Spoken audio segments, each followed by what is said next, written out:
તો આજે રિલાયન્સના પરિણામ આપણને આવતા દેખાવાના છે અને આ પરિણામ અંગે ખાસ કરીને બજાર કેવું અનુમાન લગાવી રહ્યું છે એની વિગત લઈએ અને અનુમાનની તમામ વિગત સાથે જોડાયા છે સહયોગી યતીન મોટા.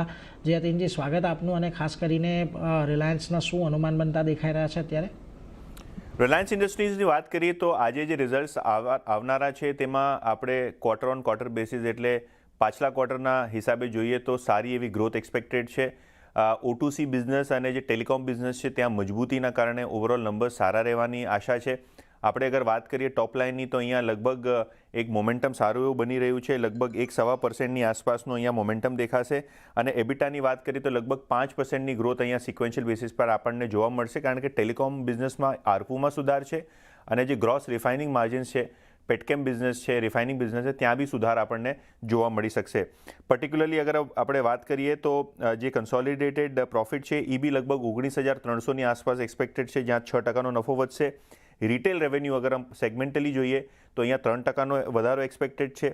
રિટેલ એબિટા 9% અને O2C એબિટામાં લગભગ 7%ની ગ્રોથ સિક્વન્શિયલ બેસિસ પર તમને જોવા મળશે. પણ ઓઇલ એન્ડ ગેસ સેગમેન્ટ કદાચ થોડુંક વીક રહેશે, લગભગ 12%નો અહીંયા ઘટાડો જોવા મળશે, કારણ કે ક્રૂડના પ્રાઇસીસ થોડા નરમ રહ્યા છે. પણ ક્લિયરલી જે ક્વિક કોમર્સ લોસીસ છે તેના બાવજૂદ રિટેલ માર્જિનમાં સારું એવું મોમેન્ટમ રહેશે. O2C બિઝનેસમાં બેટર રિફાઇનિંગ માર્જિન્સના ચાલતા ઓવરઓલ પરફોર્મન્સ સારું રહેવાની આશા છે. પણ પર્ટિક્યુલરલી વાત કરીએ તો જે જીઓ બિઝનેસ છે અહીંયા સિક્વન્શિયલી રેવન્યુ 3% વધીને 32,700ની આસપાસ આવવાની આશા છે. એબિટા એબ્સોલ્યુટ બેસિસ ઉપર માર્જિન્સમાં બી સુધારા તમને જોવા મળી શકશે. અને આરપુનો નંબર જે આપણે દર વખતે ટ્રેક કરી રહ્યા છે એ લગભગ 213 રૂપિયાની આસપાસ એક્સપેક્ટેડ છે. સિક્વન્શિયલી જે નંબર 211ના વર્સિસ હતું. ફેક્ટર્સની વાત કરીએ તો આરપુઝ અહીંયા છઠ્ઠા ક્વાર્ટરમાં લગાતાર વધતા તમને જોવા મળશે.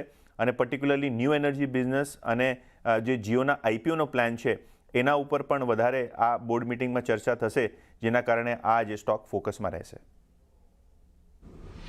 એટલે જો ખાસ કરીને આ બધા કારણોને લઈને રિલાયન્સ આજે ફોકસમાં રહેવાનો છે. આભાર યતીનજી, અમારી સાથે જોડાઈને સમગ્ર વિગત આપવા માટે. તો જુઓ, આજે દિગ્ગજ